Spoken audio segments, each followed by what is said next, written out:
life-saving. I know many people. How do you know? Oh, okay. 1 second, if I can finish my conversation. Okay. Many people in my... They might kill themselves.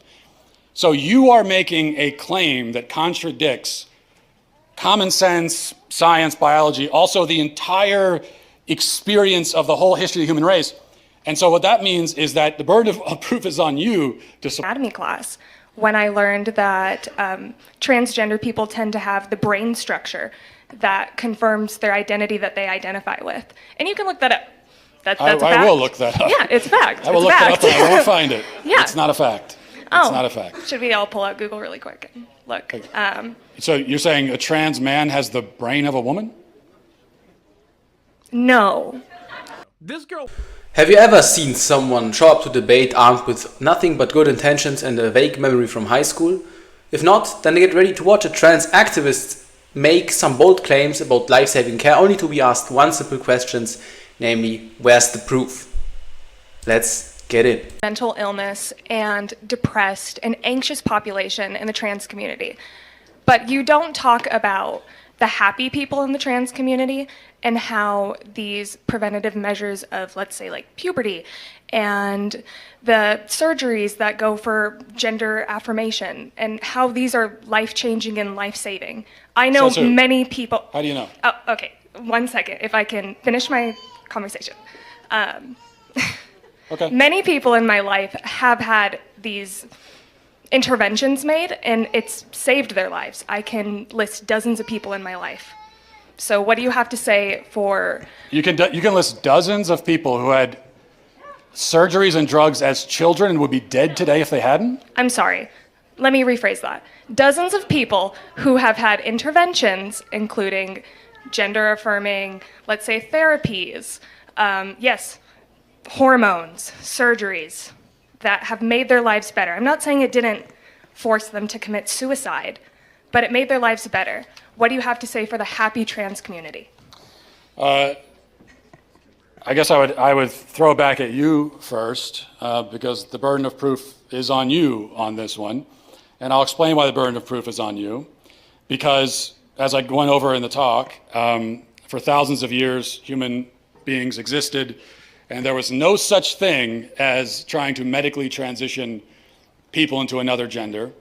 And as far as we know, there was no suicide epidemic because of it. And then in the last few years, people like yourself have come along and said, we desperately need to do this, or people will be in despair and they might kill themselves. So you are making a claim that contradicts common sense, science, biology, also the entire experience of the whole history of the human race. And so what that means is that the burden of proof is on you to support it.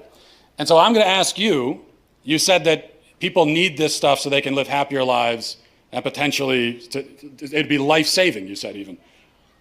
Aside from your anecdotes of your friends who told you so, how do you know that? Okay, so thinking back to when I was 16 in an anatomy class, when I learned that transgender people tend to have the brain structure that confirms their identity that they identify with. And you can look that up. That's a fact. I will look that up. Yeah, it's a fact. I will look that up, but I won't find it. Yeah. It's not a fact. It's not a fact. Should we all pull out Google really quick and look? So you're saying a trans man has the brain of a woman? No. So the scene opens with a very familiar claim. I'm sure everyone has heard this before. We are told that the puberty blockers are basically surgeries for kids, and not just helpful, but life-saving even. And the activist insists, she knows dozens of people who can prove this, and it's a very emotional and confident start from her side. But then Matt Walsh does something incredibly simple, something everyone should do if he has a discussion with such a person. He asks her to prove it, and his point is basically common sense, because for thousands of years nobody was medically transitioning, and kids and humanity seem to get by just fine. And if you're trying to show up and claim such radical stuff, that kids will die if they don't get this medication, then the responsibility is simply on you to bring and back up your claims with some serious evidence. And it's a pretty radical idea, so you need more than just some trust me bro, I know what I'm saying. And instead of offering any studies or data that can prove her claims, the activist makes a hard pivot. She confidently declares that according to her Now we come to the point. To a 10th anatomy grade class, trans people have the brain structure of the gender they identify with, and she says it's a fact that we can all just look it up. Then Matt calls her out by her bluff, pointing out that she won't find it because it's not a settled fact, simply, and the argument starts to go off the rails. Suddenly, the debate isn't just about saving lives anymore, it's about whether a high school textbook, imagine this, holds the key to all gender identity. A trans man who identifies as a man will tend to have similar brain structure that a cis man would. And where did you get that from? Look it up. I'm telling you, I learned it from my anatomy class when I was 16. And I looked up the fact before I walked up here because I knew that you'd ask. Okay. That's not true, but it also doesn't answer the question. So let's try to stay focused on one false claim at a time if we can, because we might get bogged down. Okay. So you actually started by saying that blocking puberty, which is chemical castration of a child, Just one example, yeah. yeah, is life-saving. It can be. How do you know? Because there are children who have been suicidal that have had these interventions made. What children? How do you know? And how many children have had that done Me personally, and then I are haven't still met suicidal? children. Me personally, I haven't met enough trans children to answer that question. Okay. But I know You that are the research exists. You're making this statement, you're stating it as a fact in front of all these people. There must be a reason, there must be something that you encountered that led you to this rather radical conclusion that to save a child's life, you have to chemically castrate him. Not every child. No, sir. Okay, well, that is what you just said. The drugs we give to kids for puberty blockers, so-called puberty blockers, originally are cancer drugs used to treat prostate cancer. They're also used to chemically castrate sex offenders and child rapists. Now we give them to physically healthy kids. You're saying that we need to do that or they will die. And so one last time I'm going to ask you, what evidence do you have of that remarkable claim? I don't think I claimed that every child would benefit from that. Well, no, I didn't say you did. You said puberty blockers are life-saving. What evidence do you have for that? They can be. The evidence is the encounters with patients who have had these procedures done, and it has saved I don't want to say it saved their lives, but it has made their lives better. I can't confirm whether or not they're alive right this second, but there are children that it has helped. So what do you have to say for the happy trans community who has benefited from these procedures?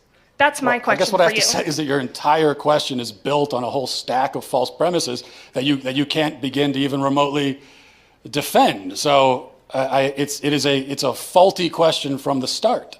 I reject your premise. I absolutely reject that there are any kids who need to be chemically castrated in order to be happy. Yeah, so when the conversation is back to its main topic, proving that puberty blockers are life-saving, I quote, the activist's confidence quickly evaporates because asked again how she knows this, she admits, me personally, I haven't met enough trans children to answer that question. So the bold claim she made at the beginning is basically based on nothing at all. So that's the conclusion. Matt Walsh then lays out what these puberty blockers actually are. And that's quite interesting. They are powerful drugs used to chemically castrate sex offenders. He points out that we are now giving these drugs to physically healthy children that actually don't need it. And when they put it in that way, the demand for rock-solid evidence seems pretty reasonable. And asked one last time to defend her position, the activist argument completely collapses, simply.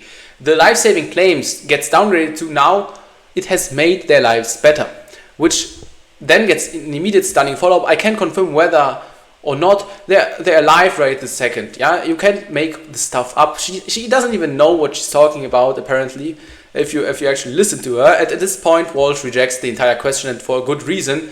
Her whole point was built on a stack of claims she couldn't defend, or for even a few seconds, and not even talking about proving this insanity. And it's like asking someone to debate the color of a unicorn.